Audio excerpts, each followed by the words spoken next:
네, 안녕하세요. 네, 반갑습니다. 자, 7월달 이번에 기초 강의, 기초 이론 강의가 이제 개강이 됐고요. 제가 이렇게 여러분들 쭉 보니까 저랑 안면이 좀 있으신 분들도 있고, 그리고 처음 보는 학생들이 대부분이네요.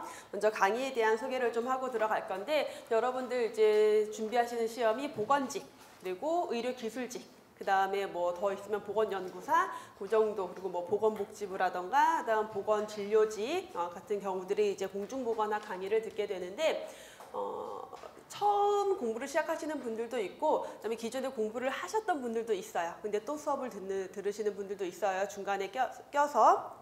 먼저 이번에 개강하는 요 강의에 대해서 먼저 설명을 드리면은 공중보건학 기초이론 강의예요. 기초이론이다 보니까 여러분들이 이미 다른 공통과목의 기초이론 수업도 접하셨을 거예요. 그렇죠? 그래서 국어, 영어, 한국사 기초이론 수업도 있을 거고, 또 생물 기초이론 수업도 들으시는 분들이 있을 텐데, 공중보건학 같은 경우 사실 기초, 심화, 뭐 기초, 기본, 심화 얘가 별로 분리가 안 돼요. 다 같은 내용이에요. 근데 왜 그렇게 나눠서 다 해요? 그래서 좀 이상하죠?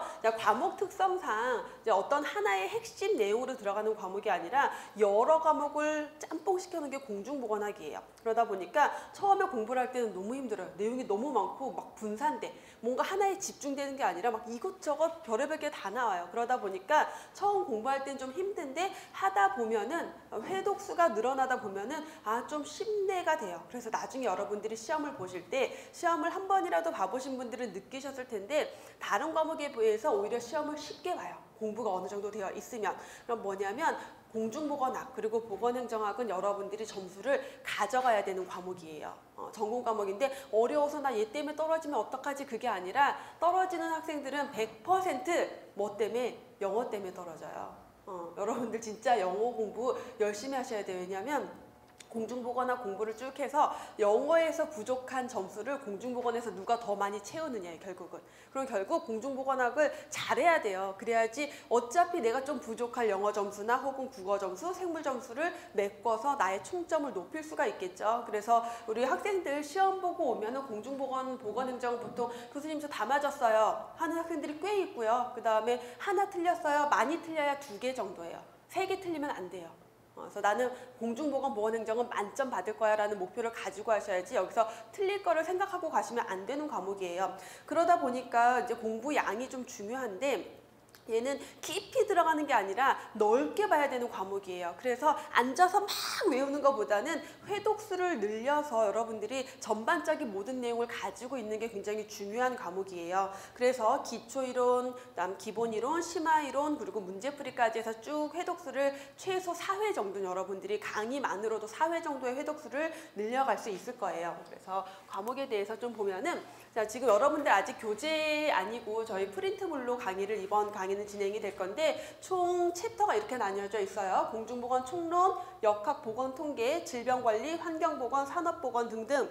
그럼 여기에서 보시면은요, 여러분 이게 몇 과목이에요? 한 과목, 둘, 셋, 여기도 한 2과목 이상, 3과목 가까이 들어가 있어요. 환경보건 한 과목이죠. 산업보건, 식품위생 따로, 보건영양 따로, 인구보건 한 과목, 모자보건 몇 개요? 15, 16개 이상의 과목이 짬뽕이 되어 있어요. 그럼 이게 무슨 얘기예요? 깊이 들어가는 게 아니라 이 많은 과목들을 다 종합해서 엑기스 내용을 요약 다 조금씩 뽑아내서 요약해서 이 책 한 권으로 만든 거예요. 그러니 얼마나 많은 양이 이 안에 들어있겠어요. 그럼 그 많은 거 우리가 한 과목씩 다 공부할 수 없으니까 얘네를 요약해서 보는 거예요. 그렇기 때문에 공부 방법이 결국은 회독수를 늘리면서 그 안에서 반드시 필수적으로 암기해야 할 것들을 넣어가고, 그 다음에 심화이론을 통해서 잘 출제되지 않던 좀 더 심화, 깊이 있는 내용들을 좀 더 다루는 방식으로 진행이 될 거예요. 자, 보시면은 그래서 제가 여기 출제 비중의 별표를 좀 해놨는데, 얘가 무조건 요게 무조건이야 라는 건 아니지만 여러분 1편부터 4편까지의 거의 대부분의 내용이 들어가요. 한 60% 이상, 많으면 70%까지는 여기서 문제가 출제된다고 보셔야 돼요. 어려운 것도 여기만 어려워요. 뒤로 5편까지도 뭐 포함을 시키면은 뒤에 식품위생, 보건영양, 인구, 모자, 학교, 보건교육, 정신, 노인은 굉장히 양 자체도 적고 이 안에서 출제된 내용들이 좀 한정돼 있어요. 그래서 깊이 들어가는 문제도 주로 여기서 나오고 내용도 요 앞에 1편부터 4편까지가 집중적으로 많고 어려워요. 그래서 기초이론에서는 뭘 할 거냐면은 1편부터 4편 가장 집중도 있고 출제 비중도 높으면서 더불어서 역학이나 보건통계, 환경보건처럼 뭔가 어려워서 한번 들어서 당체 이해가 안 돼요. 들을 땐 분명히 이해가 됐는데 문제를 보면 뭔 소린지 모르겠어요. 이런 내용들이 여기에 이제 들어있어요. 이런 것들에 대한 회독수를 늘려서 여러분들이 기본이론, 심화이론 정도 들어갔을 때 거의 모든 내용들을 완벽하게 내가 파악할 수 있게끔 강의가 진행이 될 거예요.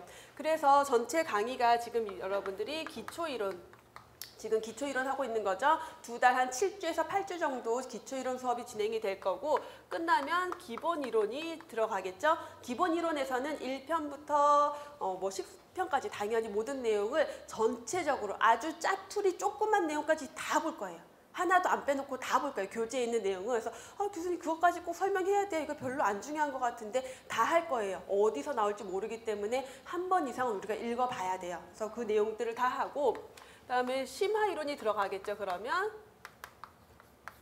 심화이론에서는 이 기본이론에서 다뤘던 것들 중에서 정말 중요한 것들, 출제 비중이 높은 애들, 얘는 꼭 나와 이런 애들을 요약으로 정리를 하면서 플러스 기본에서 다루지 않았던 뭔가 깊이 있는 내용들, 조금 더 어려운 내용들 이런 것들이 들어갈 거예요.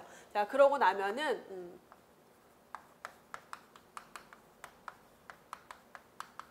문제풀이에요. 기출문제 그리고 예상문제를 단원별로 한 2달에서 3달 정도 걸쳐서 기출문제를 다 풀어볼 건데 시험을 이제 볼 때 이제 나중에 되면은 교수님 정말 이렇게 나올까요? 더 어렵게 나오면 어떡하죠? 어떤 학생들은 다른 데 학원에서 모의고사 보는 것도 같이 봐요. 좋은 거예요. 근데 보고 와서 내가 한 번도 보지 못했던 이상한 문제들이 막 나왔어요. 너무 불안해하는 거예요.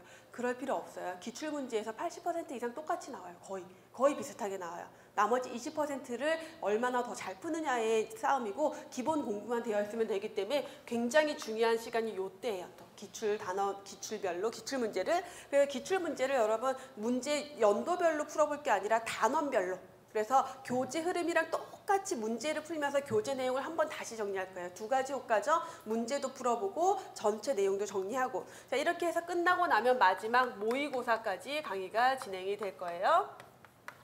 그래서 모의고사를 통해서는 아주 어려운 문제들도 전혀 듣도 보다 못한 제가 가르쳐드리지 않은 내용들 문제도 출제를 할 거고 기존의 기출문제랑 비슷한 유형들도 나올 거여서 여러분들의 이제 시험 보는 연습을 요 단계에서 진행이 되겠죠. 이렇게 전체 강의가 진행이 될 거고 자, 처음에 말씀드렸다시피 기초이론에서는 전체 내용을 다루진 않을 거예요. 하지만 핵심이 되고 아주 빈출되는 내용들 위주로 해서 여러분들이 먼저 예습을 한다라고 생각을 하시면 되겠고 자, 이렇게 해서 이 부분들을 예습을 하고 기본 이론을 들어가면 어때요? 좀 더 이해가 쉽겠죠? 이해가 쉬우면은 좀 더 빠르게 여러분 것들로 흡수가 될 거고 심화 이론에서 마지막 정리가 될 거예요. 이제 그렇게 되면은 어떤 좋은 점이 있냐면 여러분들이 따로 앉아서 내가 공중보건에 많은 시간을 투자하지 않고 공부를 쭉 가져갈 수 있어요.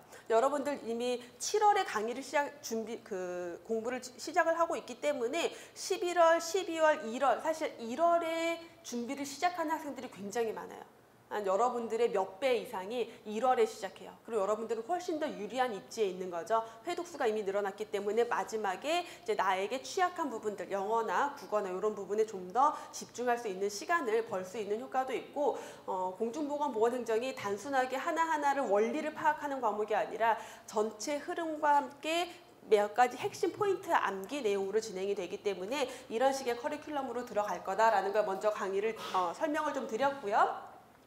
자, 그래서 여러분들 지금 받은 자료는 핵심 요약이라고 생각하면 돼요. 그럼 이거 나중에 교재 받으면 교재에 다 있는 내용이에요. 교재에 플러스 제가 설명하는 내용까지 다 당연히 들어가 있겠죠. 그럼 이거 필요 없는 거네요. 그게 아니라 얘가 빈출이에요. 핵심으로 요약을 해놨다라는 거는 요 내용에서 시험 문제가 정말 자주 출제된다라는 거예요. 그럼 마지막에 내용 정리할 때, 포인트 정리할 때 또 중요한 자료로 사용할 수가 있겠죠. 자, 그렇게 보고 넘어가도록 할게요. 교재에서 우선 자료 슬라이드에도 있는데 보시면은 윈슬로우의 공중보건학 정의에 대해서 나와 있어요. 공중보건학, 우리가 하고 있는 과목 자체가 공중보건이죠. 정말 별거 아니지만 요게 시험 문제에 거의 매년 어느 지역에서든 한 문제 정도는 출제가 되는 내용이에요. 뭐가 출제되느냐? 윈슬러라는 그 미국 예일대의 교수였어요. 1920년에 공중보건학은 이런 거야 라고 정의를 내렸어요. 어떻게 정의를 내렸냐면은 조직적인 지역사회가 누가 노력을 해요?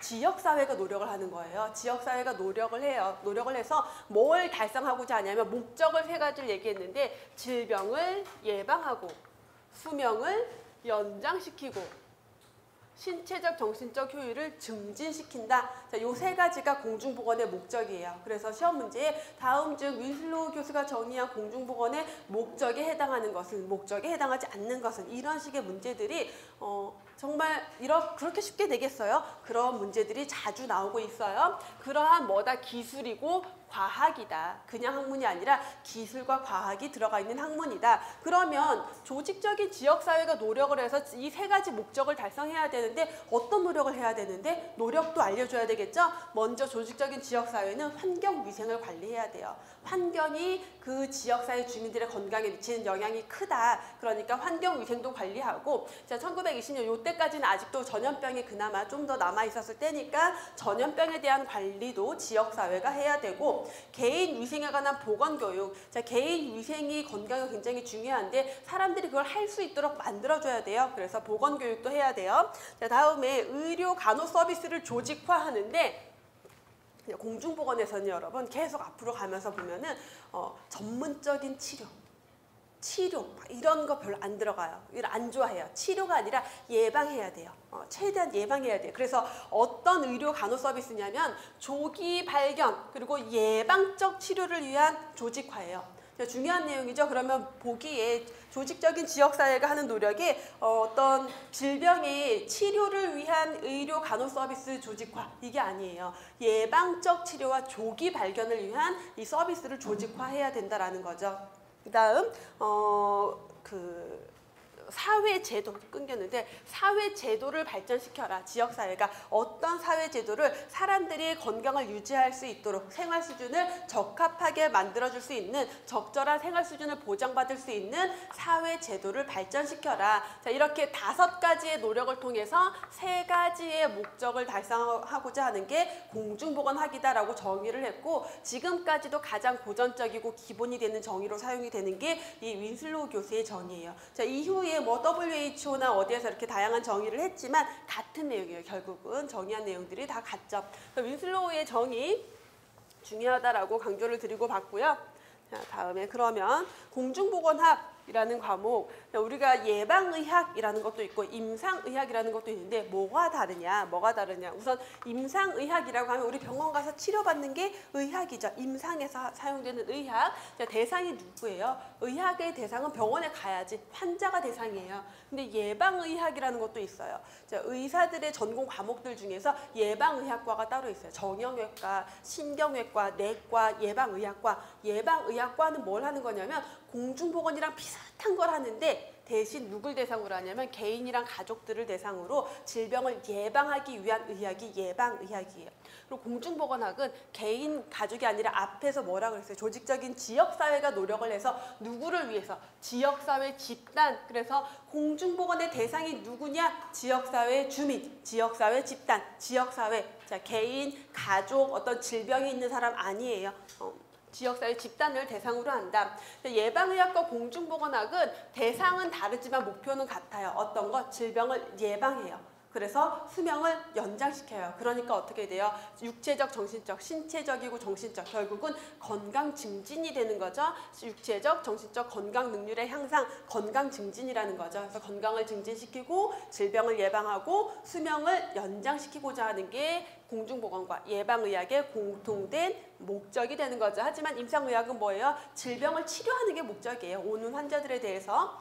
그러면 이 목표 달성을 위해서 지역사회가 어떤 문제를 가지고 있는지를 알아야지 목표 달성을 할 수가 있겠죠. 어떤 건강 문제가 있지, 어떤 위험 요인이 있지, 그걸 위해서 공중보건학에서는 역학이나 보건통계 이런 것들을 이용을 해요. 역학, 보건통계 또는 뭐 연구조사자료, 보건조사자료, 지역사회 주민에 대해 대해서 어떤 진단 자료에서 어떤 문제가 있는지를 쭉 확인한 다음에 그걸 통해서 아, 우리 지역사회는 고혈압 유병률이 되게 높네. 그러면 고혈압의 치료율을 높이기 위해서, 인지율을 높이기 위해서 어떤 사업을 해야 되지? 이런 진단을 하게 되는 거죠. 예방의학은요, 마찬가지로 역학, 통계학 이런 것들을 이용하지만 질병의 원인이 뭔지를 찾아내야 돼요. 위험 요인을 규명해야 돼요. 그래서 뒤에서 역학이라는 챕터에서 우리가 다시 공부를 하겠지만 예방의학, 역학에서는요, 질병의 원인을 찾고 그 원인 요인을 규명해서 요거를 조심시키고자 하는 게 예방의학에 좀 더 개인적으로 들어가는 거죠. 임상의학은 당연히 그냥 병원 가서 검사하는 거, 신체 검사하고 면담하고 뭐 검진하고 그런 것들이겠죠. 자, 그걸 통해서 문제를 어떻게 해결해요? 공중보건학에서는 자, 금연율이 너무 높아서 그로 인해서 금연에 의한 어떤 지역사회의 문제가 커요. 그러니까 금연과 관련된 법을 만들고 어떤 금연 구역을 설정하고 보건의료 체계나 어떤 병원에 가서 어떤 금연과 관련된 치료를 받을 수 있는 그런 시스템을 만들고 이렇게 보건사업 또는 식품, 환경위생 관리 이런 것들이 바로 문제를 해결하는 방법이에요. 공중보건에서는. 그렇기 때문에 지역사회 집단을 대상으로 하는 사업들이겠죠. 하지만 예방의학은 그 안에서 1, 2, 3차 예방 서비스. 그래서 지금 당신들 요렇게 건강증진을 위해서 이런 활동을 하세요. 개인 가족에게 또는 지금 조기 검진을 해서 빨리 진단을 하고 치료를 할 수 있도록 만드는 시스템이겠고, 임상의학은 이렇게 해서 진단 내린 내용에 대해서 치료를 해야 되겠죠. 이게 이 세 가지 과목의 차이예요. 그래서 이러한 내용들도 다음 중 뭐 공중보건학과 임상의학에 대한 설명으로 옳은 것은, 예방의학이 공중보건학에 대한 설명으로 옳지 않은 것은 해서 이런 설명들 집어넣어 놓고 틀린 보기로 찾는 문제들이 자주 나오는 문제들이죠. 자, 그래서 공중보건에서 가장 중요한 우선 정의를 앞에서 봤고요. 공중보건의 정의는 뭐다? 그 다음에 공중보건의 대상은 누구다? 방금 앞에서 했다시피 공중보건의 대상은 지역사회 또는 지역사회 주민, 지역사회 집단이 공중보건의 대상이 된다라고 했어요. 다음에 WHO에서 그래서 공중보건, 결국 공중보건 사업을 하는 데 있어서 가장 핵심이 되는 원칙, 자, 공중보건 사업을 할 때는 이걸 지켜. 요걸 베이스로 해라고 강조했던 내용들이 세 가지가 있는데 참여, 형평, 협동이에요. 여러분들 딱 봐도 시험 문제 내기 되게 좋겠죠. 다음 중 공중보건의 3대 핵심 원칙이 아닌 것은, 이런 식으로 해서 뭐 예를 들어 건강증진의 접근 전략, 3대 접근 전략이 있어요. 뭐 옹호, 가능화, 연합 이런 것들 뒤에서 나올 건데 그런 것들 짬뽕 시켜놓고 찾는 문제들 또 시험 문제로 잘 나오겠죠. 그런 참여, 형평, 협동인데 참여, 누가 참여해야 될까요? 지역사회 주민들이 참여해야 돼요. 질병을 예방하고 건강을 증진시키려면은 아무리 우리 동네 보건소에서 나한테 뭐 해라 해도 내가 안 하면 아무 의미 없어요. 저희 동네 보건소에서 저한테 자꾸 전화 와요. 대사증후군 사업하고 있는데 빨리 검사, 제가 지나가다 검사 한번 받고 났더니 제가 기록이 남아져가지고 요즘에도 자꾸 전화 와요. 검사 받으러 오라고. 너무 귀찮아서 제가 못 가고 있어요. 보건소에 거리가 너무 별로 이렇게 접근성이 좋지가 않은 거예요. 못 가고 있어요. 참여를 못 해요. 그럼 공중보건 사업의 효과가 떨어질 수밖에 없겠죠. 당연히 지역사회의 참여가 기본이 돼야 되고요. 형평, 평등, 지역사회에서 안에서의 어떤 사회적, 경제적인 불평등 이런 것들을 극복할 수 있어야 돼요. 공중보건은. 그래서 그 공중보건 사업을 할 땐 항상 형평성에 기본을 두고 정책이 수립이 돼야 되고, 협동, 누가 협동해야 될까요? 보건소에서만 하는 게 아니에요. 그렇죠? 지역사회 안에서 여러 관련 부서들, 뭐 보건소뿐만 아니라 학교에서도 학교, 산업체 이런 다양한 관련 부서들이 협동해서 공중보건 사업을 해야 된다라는 거예요. 보건소에서 어떤 사업을 하는데 그 사업의 대상이 학교 학생들일 수도 있어요. 그럼 학교에서 그거를 당연히 협조를 해야 되겠죠. 이러한 협동, 거기에 플러스 참여의 개념이 같이 들어가죠. 지역사회 주민과 협동해야 돼요. 그냥 보건소에서 알아서 내가 사업을 결정하는 게 아니라 지역사회 주민과 협동해서 정말 이 사람들에게 필요한 사업이 뭔지를 확인하고 사업이 진행이 돼야 된다라는 거죠. 제가 지금 이렇게 쭉 설명을 드리는 내용들은 교재에 다 있기 때문에 여러분들이 미처 받아 적지 못해도 크게 상관없으니까 너무 뭔가 필기에 부담을 가지실 필요는 없어요. 그리고 지금 설명드리는 이 내용들이 별거 아닌 것 같지만 공중보건에서의 계속 베이스예요. 앞으로 계속 나오는 공중보건은 이런 과목이야. 이것만 가지고 있어도 문제를 풀 수 있는 내용들이 꽤 많이 있어요. 그래서 이렇게 공중보건은 지역사회 주민을 대상으로 질병을 예방하고 건강을 증진시키고 수명을 연장시키고자 하는 학문이기 때문에 이렇게 공중보건 사업할 때도 이런 부분들을 강조하고 있다라는 걸 우리가 알 수 있겠죠. 그래서 앤더슨이라는 학자가 이제 자주 나오는데 앤더슨은 공중보건 사업을 할 때 3대 요소, 공중보건 사업의 3대 수단을 제시를 했어요. 봉사행정, 통제행정, 조장행정, 서비스에 의한 봉사행정이래요. 공중보건 사업을 할 때는 국가, 지방자치단체, 공공기관들이 봉사를 해야 돼요. 누구에게? 지역사회 주민들에게. 근데 이 봉사라는 게 뭐냐면은 뭔가 지역사회 주민의 삶에 개입하고 간섭하는 거예요. 개입하고 간섭해요. 그게 서비스예요. 여기는 뭔가 금연하세요 또는 뭐 하세요 이렇게 하세요 저렇게 하세요 자꾸 서비스를 제공하고 검사를 받게 하고 그러면서 지역사회 주민의 삶에 개입하고 간섭하고 이러한 서비스를 통해서 봉사하는 게 바로 공중보건 사업의 중요한 수단이다. 서비스를 제공해야 되고 두 번째 법규에 의한 통제 행정이 들어가요. 자, 여기는 금연구역이에요. 당신 여기서 담배 피면은 벌금 얼마예요. 이런 걸 통해서 공중보건 사업을 한다. 법 규제죠. 그래서 법규에 의한 통제행정, 다음 교육에 의한 조장행정. 아무리 금연하세요 해서 금연구역을 설정을 해놔도 집에 가서 계속 담배 피면 아무 의미 없잖아요. 결국 담배가 몸에 안 좋아요. 계속 교육을 해서 본인 스스로 금연할 수 있도록 만들어줘야 돼요. 누가 가장 효율적이고 효과가 가장 의미 있는 사업일까요? 뭐가 제일 이 앤더슨이라는 학자는 뭘 가장 강조했을까? 능률적이야. 이게 제일. 보건 교육이겠죠. 아무리 서비스를 제공하고 법을 해도 그거 피해서 나 그냥 집에 가서 법에 걸리지 않는 한도에서 내가 건강에 좋지 않은 행동을 하면 끝이잖아요. 아무 의미가 없어져요. 근데 이 조장행정, 교육에 의한 조장행정, 보건교육을 통해서 스스로 어떤 행위가 바뀌어서 내가 금연을 하게 만든다라면은 굳이 법이 필요 없어요. 서비스가 필요 없어요. 그렇죠? 그래서 가장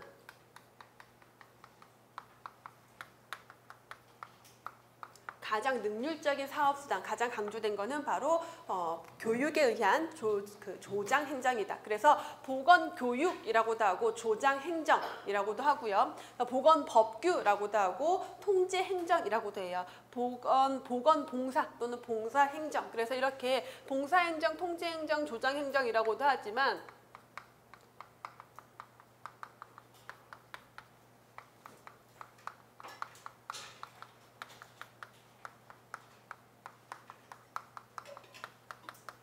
이렇게 다른 이름들로도 자주 나와요. 그래서 다음 중 앤더슨이 제시한 보건사업의 3대 수단, 공중보건의 3대 수단에 해당하지 않는 것은 이렇게 풀어서 나올 수도 있고 이렇게 요약해서 하나의 단어로 나올 수도 있어요. 다 같이 알고 계셔야 될 내용. 의미를 알고 있다라면 문제 푸는데 전혀 지장이 없는 내용들이고 또 다음 중 앤더슨이 가장 강조한 공중보건 사업의 수단은 무엇인가 하는 문제들 다양하게 출제되는 내용이죠. 아주 가볍고 간단한 내용이지만 시험 문제로 또 자주 나오고 공중보건 안에서 워낙 강조되는 내용들이에요.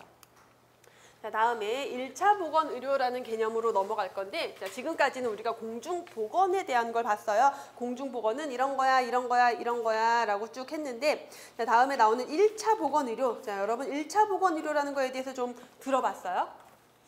그게 뭐야?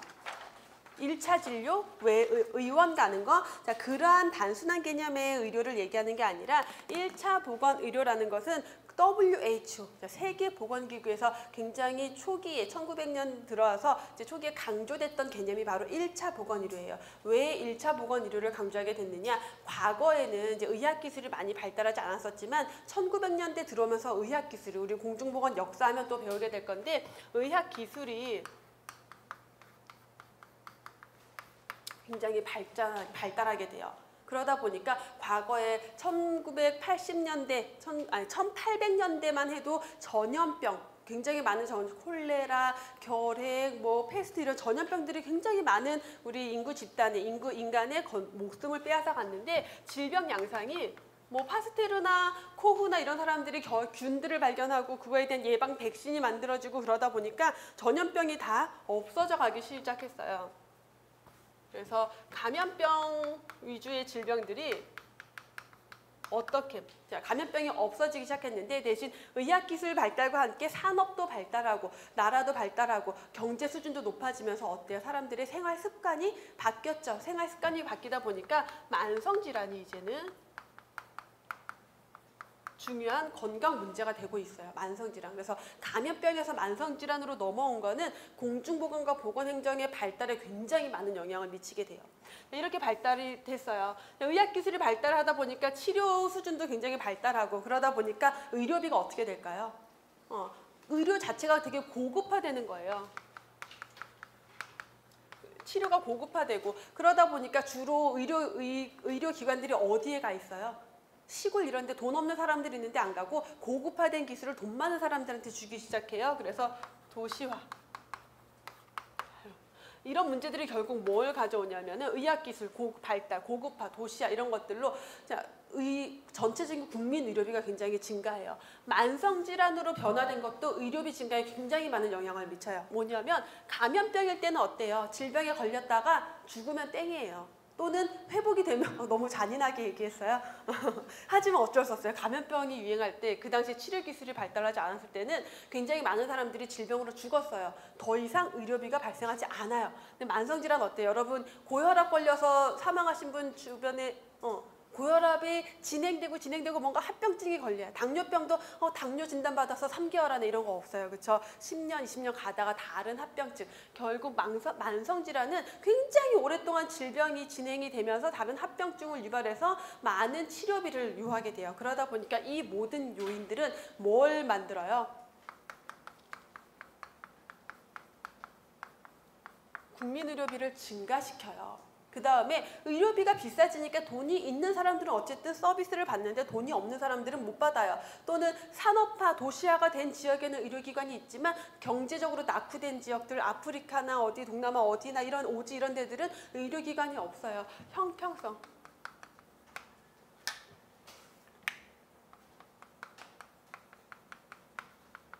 자원 자체가 불균등하게 배치되어 있어요. 그러다 보니까 형평성이 낮아질 수밖에 없겠죠. 그러면 이제 WHO는 우리나라 보건복지부는 우리나라 국민들 건강만 생각하면 되지만 WHO는 세계보건기구니까 전 세계의 인간들의 건강에 대해서 생각을 해야 되는데 지금까지도 지역적인 편차. 우리나라만 해도 훨씬 좋은 서비스를 받고 있지만 의료기관 하나, 치료약 하나 그런 거 없어서 아무 치료도 받지 못하는 사람이 너무 많단 말이에요. 이거를 극복하기 위해서 우리가 뭘 해야 될까라고 고민을 하면서 했던 회의가 1978년에 있었던 알마타 회의예요. 구소련 카자흐스탄에 있는 알마타 지역에서 앞으로 이제 굉장히 많은 회의들이 나오고 무슨 선언, 무슨 헌장 이런 게 나올 건데 거기에 붙은 이름들은 다 지역명이에요. 무슨 회의? 그러면 다 지역명이에요. 그래서 알마타 지역에서 했기 때문에 알마타 회의라고 해요. 1978년 알마타 회의 굉장히 중요해요. 연도까지. 언제? 1978년. 어디에서? 알마타 지역에서 회의를 하고 선언을 했어요. 자, 이렇게 문제가 심각하다. 과학기술도 발달됐고 새로운 의료기술도 발달해서 질병이 정복됐지만 이 질병이라고 하면은 감염병이겠죠. 정복됐지만 여러 문제들로 인해서 여러 문제가 바로 이런 문제들이에요. 이런 문제들로 인해서 국민 의료비는 증가하고 균등성, 형평성이 떨어지는 이런 문제를 해결하기 위해서 새로운 보건의료 체계가 필요해. 그게 바로 뭐냐? 그게 바로 1차 보건의료다라고 강조를 한 게 바로 요 시작이 되는 거죠. 그래서 지금 바로 여기부터 나오고 있는데 1차 보건의료에 대한 우리가 개념을 한 번 더 생각을 해보고 가면은 1차 보건의료라고 하면은 어떤 의료를 제공해야 되냐면 필수적인 보건의료.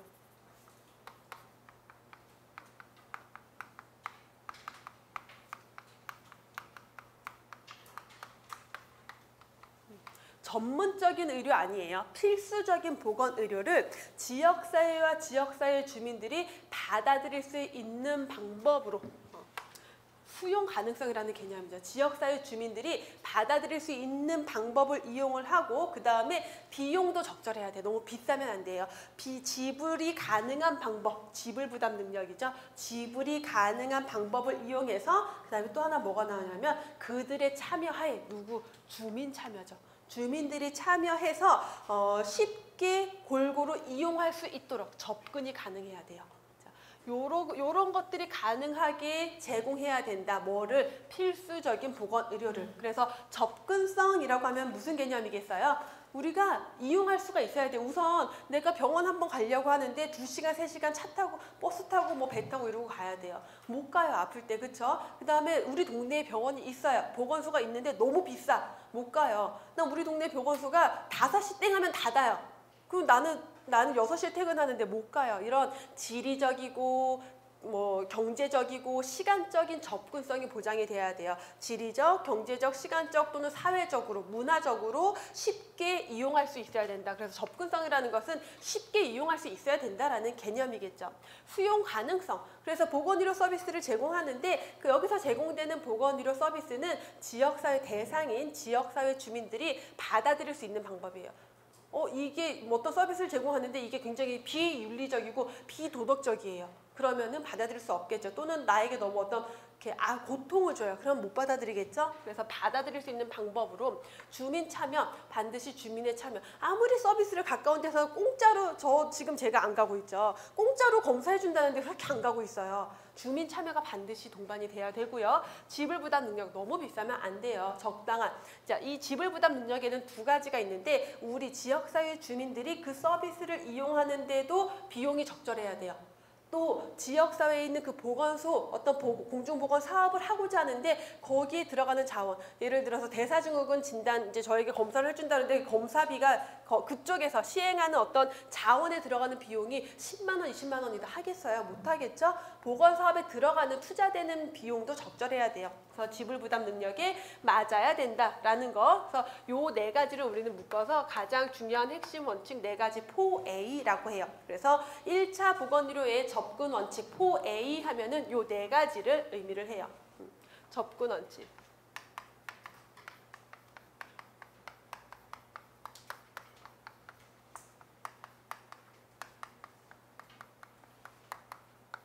1차 보건의료의 접근 원칙 4A 하면은 접근성, 수용 가능성, 주민 참여, 지불 부담 능력이죠. 그래서 요거는 여러분들이 용어 하나하나로도 알고 있어야 되지만 각각의 의미를 반드시 알고 있어야 하는 내용이죠. 요 4가지만 있으면 되느냐? 그건 아니고요. 포괄성, 모든 건강관리 서비스가 다 필요한 서비스가 다 제공이 돼야 돼요. 1차 보건의료 안에서 기본적인, 그렇다고 전문적인 것까지 막 해야 돼 그게 아니라 기본적인 건강관리에 필요한 모든 서비스가 다 포함되어 있어야 된다. 기본적인 것들이 다 포함되어 있어야 되고 유용성, 그 지역사회 주민들한테 유용해야 돼요. 필요한 내용이어야 돼요. 우리 지역사회 주민들에서의 가장 심각하고 유병률이 높은 문제는 고혈압인데 우리 동네 보건소에서는 예를 들어서 뭐 부정맥에 대한 사업을 하고 있어요.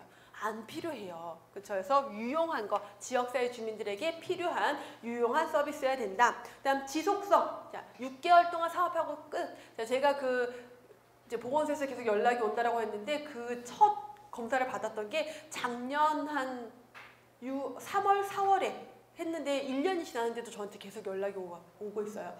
굉장히 지속성이 좋죠. 끊임없이 저를 관리하고 있는 거예요. 근데 딱 6개월 사업하고 땡? 그런 의미가 없어요. 보통 만성질환, 지금 현대에서의 건강 문제는 일시적인 게 아니라 지속적으로 발생이 되고 생활 습관과 관련되어 있기 때문에 지속성 중요하죠. 그 다음 상호 협조성. 보건소에서 하는데 어떤 다른 부서들에서 협조를 안 해줘요. 예를 들어서 시 단위에서 구 단위에서 운영하는 체육시설. 제가 검사를 받았던 곳이 그 동네에 무슨 그 스포츠 센터 있죠. 네, 사설 말고 구에서 운영하는 스포츠 센터에 갔더니 거기에서 보건소에서 나와서 이걸 하고 있어요. 서로 상호 협조하는 거죠. 도움을 주는 거예요. 그래서 어느 이제 보건 관련 부서만 독단적으로 하는 게 아니라 관련 여러 부서들이 같이 협조를 해야 된다. 그다음 균등성. 누구나 어떤 여건에 있더라도 그 서비스를 이용할 수 있어야 돼요. 형평성, 균등성이 보장이 돼야 된다. 그래서 1차 보건 의료에는 이런 것들이 중요하다라는 걸 강조하고 있죠. 지금 계속 강조하면서 제가 시험 문제 빈출 문제예요. 빈출 문제 자꾸 얘기하다 보면 조금 민망한데 진짜 빈출 문제예요. 그치? 빈출 문제지? 시험 봐보는 학생들은 알아요. 제가 이렇게 뭐 저런 쉬운 것들이 이렇게 많이 나오겠어? 많이 나와요. 생각보다. 그래서 쉬운 것들 빼놓고 가면 절대 안 돼요. 자. 그래서 1차 보건의료 또 나왔어요. 아직 끝나지 않았어요. 1차 보건의료가 이 공중보건 역사에서 1차 보건의료가 굉장히 중요하기 때문에 다양한 정리된 내용들이 있고 얘는 다 빈출이에요. 다. 그리고 다 어렵지 않아요. 그래서 WHO에서 1978년에 알마타 선언을 하면서 거기에서 제시를 했어요. 선언하면은 선언문을 쭉 낭독을 해야 되잖아요. 그럼 선언 안에는 뭔가 이렇게 뭐 몇 개 이런 것들이 들어가야 돼요. 그런 거 좋아하잖아요. 그래서 9가지의 필수 요소. 1차 보건의료 사업에는 이런 내용들이 들어가야 돼. 요런 사업해 라고 강조를 했는데 처음에는 이렇게 8가지만 제시를 했다가 나중에 하나가 더 추가가 돼서 9가지예요. 보시면은 교육, 뭐에 대해서? 보건교육이에요. 보건교육.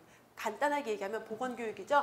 중요한 보건 문제를 예방하고 관리하는 방법. 이게 바로 보건교육이잖아요. 어떤 질병, 건강과 관련된 중요한 문제들을 예방하고 관리하는 방법에 대한 교육. 그래서 간단하게 보건교육이라고 할 수도 있겠죠. 식량 공급 촉진. 결국 굉장히 많은 질병들이 식량 문제와 관련이 되어 있어요. 그래서 식량 공급이 잘 이루어져야 되고 적절한 영양을 증진해라. 그래서 식량 공급, 영양 증진, 그리고 안전한 식수. 꽤 많은 이제 감염병 중에 식수, 먹는 물에 의해서 발생되는 감염병들이 굉장히 많죠. 우리가 수인성 감염병이라고 하는데 이러한 식수 공급, 결국 위생이에요. 위생. 그래서 안전한 식수 공급과 기본적인 위생, 다음 모자 보건 사업. 특별히 모자 보건 사업을 강조를 하고 있어요. 왜냐하면 엄마와 아기, 모자 보건이라고 하면 엄마와 아기예요. 엄마의 건강은 태 내에 있는 아기의 건강에 영향을 미치고 이 아기의 건강은 결국 나중에 이 아이가 성장해서 그 나라 국민들 어떤 근로 인력이 돼야 되는데 그 근로 인력의 건강에 영향을 주고 그러면 결국 그 사회 발전에도 영향을 주게 돼요. 그래서 결국 태어나서 평생의 건강에 굉장히 많은 영향을 줄 수 있기 때문에 특히 모자 보건 사업을 또 강조하고 있고 또 모자 같은 경우는 엄마와 그러니까 임산부와 아기 신생아 영유아 같은 경우는 환경위생의 영향을 너무 많이 받아요. 우리는 사실 좀 지저분해도 별로 병 안 걸리잖아요. 근데 아기들은 금방 병 걸려요. 면역력이 낮으니까. 그래서 모자 보건을 강조를 하고 있고요. 그다음에 주요 감염병에 대한 예방접종. 우리가 분명 만성질환이 문제야 라고 하고는 있지만 그럼에도 불구하고 저개발 국가에서는 아직도 특히 열대지역 이런 데들은 감염병 문제가 심각해요. 그리고 요즘에 또 어때요? 신종 감염병 이런 문제들이 있죠. 그래서 중요한 감염병에 대한 예방접종 우린 이미 다 하고 있는 거예요. 여러분들 태어나서 그 표준 예방접종 일정표에 따라서 이거 나중에 여러분들이 다 암기하셔야 돼요. 뭐는 언제 맞아야 되고 뭐는 언제 맞아야 되고 그런 것들 다 하고 있죠. 이미 예방접종 사업. 그다음에 그 지역의 풍토병에 대한 예방 및 관리, 그래서 뭐 말라리아라던가 어떤 열대 지역의 풍토병에 대한 관리, 그리고 흔한 질병. 자, 여기에서 중요한 거 흔한 질병이에요. 어떤 중증도가 높은 질병에 대한 게 아니라 1차 보건의료는 그런 전문성을 요하는 걸 강조하는 게 아니라 일반적인 문제들을 미리 예방하자 주의이기 때문에 흔한 질병, 흔한 외상에 대해서 전문적인 치료 아니에요. 그래서 공중보건에서 전문적인 이런 전문적이다라는 말이 나오면 다 틀려요. 그건 오답이에요. 무조건. 전문적인이 아니라 적절한 치료, 전문의약품이 아니라 필수의약품. 필수의약품이죠. 여기에 심신장애자, 몸과 마음의 장애가 있는 사람 결국 정신보건을 강조하고 있는 거죠. 정신보건에 대한 강조예요. 이런 것들을 강조하고 있죠. 그래서 여기 4개 같은 경우는 주로 건강 증진과 주로 관련이 있는 내용들이고 예방접종, 예방관리, 질병 예방, 그 다음에 여기는 치료, 재활에 대한 내용을 담고 있어요. 이게 뭐냐면 건강 증진, 질병 예방, 치료, 재활이라는 거 요 4가지를 묶으면 우리는 뭐라고 하냐면은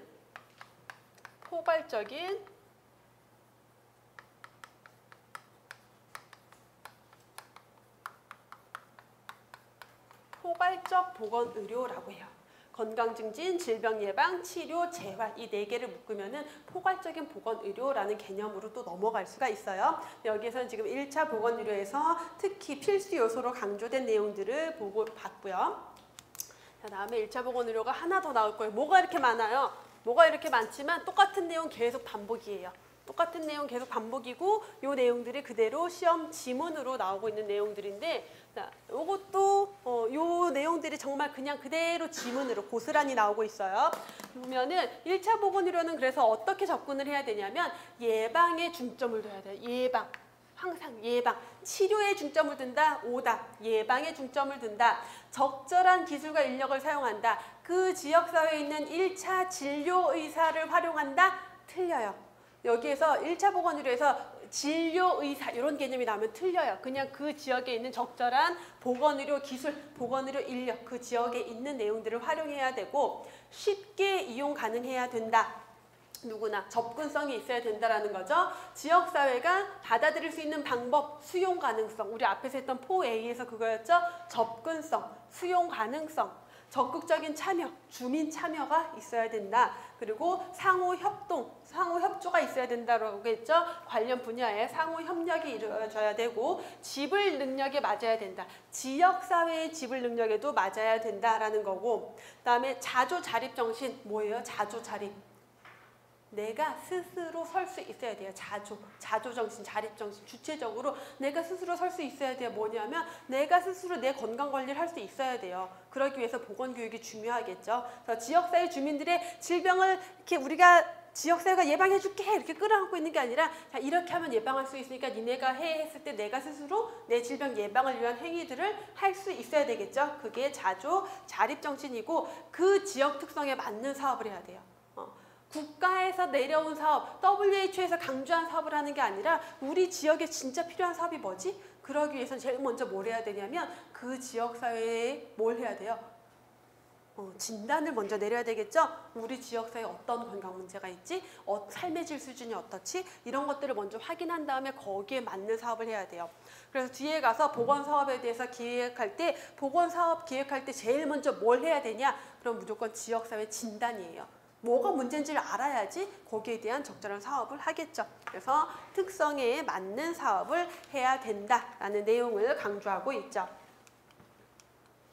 그다음에 또 하나의 핵심 문제, 우리 시험 문제, 올해도 시험 문제 나왔었고요. 요거 항상 시험 문제에 나와요. 심지어 올해 서울시 문제에서는 양질의 보건의료라는 거에서 서울시 보건행정 문제였나?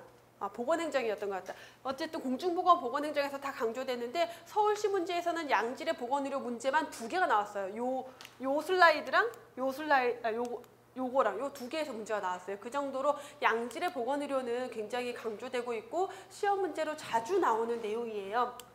그래서 자, 양질의 보건의료, 양질이라는 게 뭐예요? 좋은 질, 그쵸? 그렇다고 해서 엄청 퀄리티 놓고 막 삐까뻔쩍하고 고급화되고 이런 걸 얘기하는 게 아니라 적절한 양과 적절한 질의 보건의료 서비스가 제공이 돼야 돼요. 적절한 질이어야지 최상의 질을 얘기하는 건 아니에요. 그래서 이 양질의 보건의료에 대해서는 굉장히 많은 학자들이 제시를 했어요. 그 중에서도 가장 대표가 누구냐면 지금 여기 나와 있는 마이어스라는 학자예요. 자, 마이어스의 양질의 의료. 그래서 시험 문제에 다음 중 마이어스의 양질의 의료. 마이어스 양질의 의료 중에서 뭘 설명하고 있는 것이냐. 마이어스 양질의 의료에 해당하는 것은, 해당하지 않는 것은 올해는 질적 적정성에 대한 문제가 나왔었고 2014년, 15년 연달아서 계속 지속성에 대한 문제가 나왔었어요. 그 이전에 또는 지방직 시험에서는 요거 4가지 중에서 하나 뭐 이거 효과성으로 바꿔놓고 다음 중 옳지 않은 것은 뭐 바르게 짝지어진 것은 이런 문제. 쉽게는 그렇게 조금 더 깊이 들어가면은 요거에 대한 설명해놓고 뭐에 대한 설명이냐 이런 문제가 출제가 되고 있어요. 그럼 보면은 접근성 우리 1차 보건의료에서도 접근성 나왔잖아요. 접근성이 뭐예요? 접근성이 뭐예요? 제가 여러분 강의하면서 되게 많이 물어봐요. 여러분들한테 이거 뭐예요? 이렇게 계속 물어보는데 이거 물어볼 때 여러분들이 대답을 안 하잖아요? 그러면 여러분들이 다 알고 있는 건데도 내가 다시 다 설명할 거예요. 엄청 지루하게.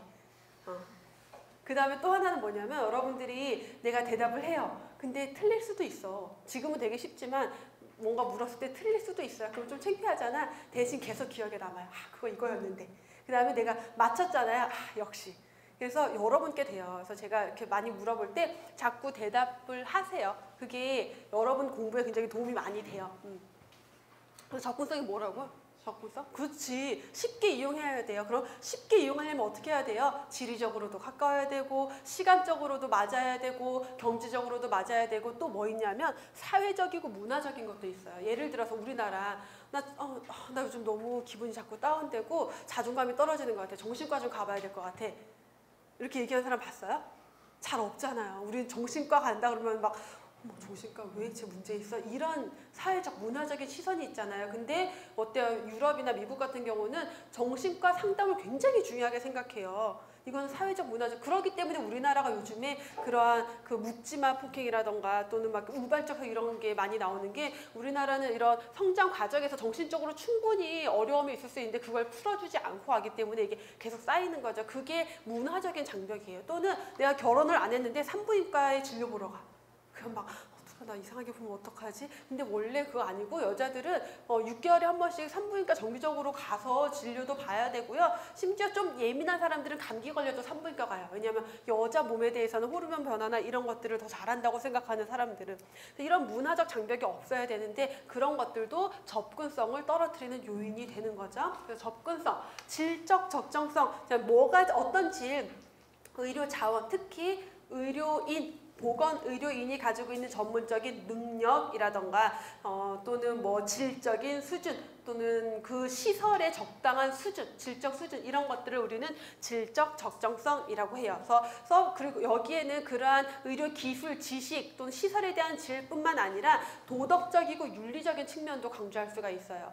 그래서 도덕적이고 윤리적인 보건의료 서비스를 제공하느냐 그래야지 사람이 그걸 받아들일 수가 있기 때문에 그래서 도덕적이고 윤리적인 것까지도 질적인 적정성에 포함시키는 내용이고 지속성, 연속성, 계속성이라고 하는데 지속성 뭐예요? 어떤 보건의료 서비스가 계속해서 이어져야 돼요. 근데 내가 1차 의료기관 갔는데 나 당신 지금 이거 좀 검사가 필요해요. 그래서 또는 내가 건강검진을 받았어. 근데 건강검진 결과에 혈중 콜레스테롤 치아 뭐가 높으니까 진료를 보세요. 어딜 가야 되지? 어디 가서 무슨 약을 처방을 받아야 되지? 어느 과를 가야 되지? 이게 연계가 돼야 돼요. 그래서 1차, 2차, 3차 의료 서비스의 연계도 이루어져야 되고 그렇기 때문에 1차 기관과 2차 기관, 3차 기관 사이에 어떤 후속 어떤 협력 이런 것들이 이루어져야 돼요. 근데 1차 의료기관에서 이 사람 3차 의료기관으로 보내야 되는데 안 보내고 내가 다 해. 이러면 지속성이 깨지는 거예요. 또는 이 안에는 어떤 뭐 포괄적인 서비스, 예방이라던가 뭐 치료라던가 재활이라던가 이런 것들도 계속 지속적으로 서비스가 제공이 돼야 돼요. 자, 그러기 위해서는 보건의료 서비스 기간의 어떤 연계, 협조, 상호 협조가 굉장히 중요해요. 1차 기관과 3차 기관. 예를 들어 여러분 주변에 부모님 중에 이제 아마 고혈압 있어서 약 드시는 분들 계실 거예요. 근데 고혈압이 뭐 처음에 잘 조절이 안 돼서 1차 병원 갔다가 3차 병원, 삼성의료원에서 진료를 봤어요. 내가. 그 약을 처방을 받았어요. 태어나고 이제 조절이 잘 돼. 그러면 동네 의원 가서 그 약 처방받으면 돼요. 근데도 우리나라 부모님들은 이상하게 2달에 한 번씩 삼성의료원에 약 처방전 받으러 3만 원씩 내고 처방전 받으러 가요. 굉장히 비효율적인 거예요. 근데 이게 결국은 그런 3차 의료기관에서도 뭘 해야 되냐면 자 이제 동네 병원에서 처방받으시면 돼요. 보건소에서 받으시면 돼요. 이런 연계도 이루어져야 돼요. 그래서 의료기관끼리의 상호 협조가 이루어져야 된다. 효율성, 경제성, 경제적 합리성이라고 하는데 치료 과정에 투입되는 자원이 있어요. 그렇죠? 치료를 하다 보면 투입되는 자원이 있는데 그 자원 대비 나오는 아웃풋이 좋아야 돼요. 그래서 우리가 앞으로 이제 효율성이라는 표현이 굉장히 많이 나올 텐데 효율성이라는 것은 인풋분의 아웃풋 인풋분의 아웃풋이에요. 내가 투입한 것 대비 얼마의 산출물을 만들어냈느냐. 그래서 최소한의 자원을 투입해서 빨리 건강을 회복시키는 것. 이런 것들을 효율성이라고 해요. 자, 그러기 위해서는 재원 조달도 형평성 있게 이루어져야 되고 그 다음에 이 효율성에는요. 그 보수의 적절성이라는 개념도 들어가요. 보수의 적절성이라고 하면 뭐냐면 보건의료 서비스, 의료에 종사하는 사람들의 어떤 보수도 적절해야 되고 관리도 효율적으로 잘 이루어져야 되고 이러한 것들이 같이 다 포함이 되는 게 효율성이라는 개념이에요. 그래서 마이어스의 양질의 의료에 대해서 좀 자세히 봤고요. 그래서 나중에 이제 교재에 보면은 요 내용에 대한 각각의 설명이 별 내용 아니지만 생각보다 길게 있어요. 근데 그 긴 내용들이 실제 시험 문제 지문으로 항상 그대로 나오는 내용이에요. 그래서 꼼꼼하게 봐야 되는 내용이고, 하나만 더 보고 오실게요.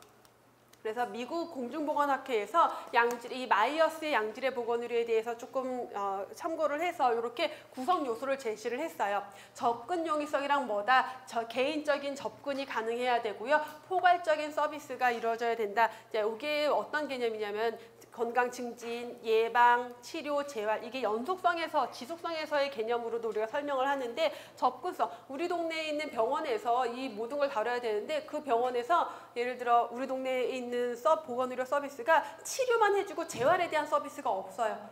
그럼 접근성이 떨어지는 거예요. 그것도. 그래서 그런 게 들어가야 되고, 포괄적 서비스, 양적인 적합성. 의료기관이 있긴 한데 진료 예약 한번 하려면 3달을 기다리래요. 양이 부족하면 접근성이 떨어질 수밖에 없겠죠. 질적인 적정성, 전문적인 자격, 면허, 여러분들에서 보건의료인들 어떤 의료기사라든가 의무기록사라든가 이렇게 면허 다 가지고 있죠. 개인적인 수용성, 질적 적정성이 개인적인 수용성이라는 거, 내가 받아들일 수 있는 보건의료 서비스를 제공해야 돼요. 도덕적으로, 윤리적으로도, 그다음에 질적으로도 적합해야 된다. 지속성, 개인 중심의 치료. 우리가 전인적인 진료, 전인적 의료라고 하는데, 개인의 어떤 신체적인 부분만 보면 안 돼요. 그래서 어떤 신체적 질환이 있어도 심리적인 거, 신체적인 거, 전인간적인 존재로 보고, 그래서 저 개인 중심의 개인에게 맞는 전반적인 치료가 같이 이루어지는 것도 지속성이고, 중점적인 의료를 제공해라. 그 사람에게 필요한 의료가 제대로 제공이 돼야 되면서 서비스의 조정, 의료기관끼리 서비스가 조정이 돼서 연계될 수 있도록 해야 된다. 지속성으로 넣고 있고요.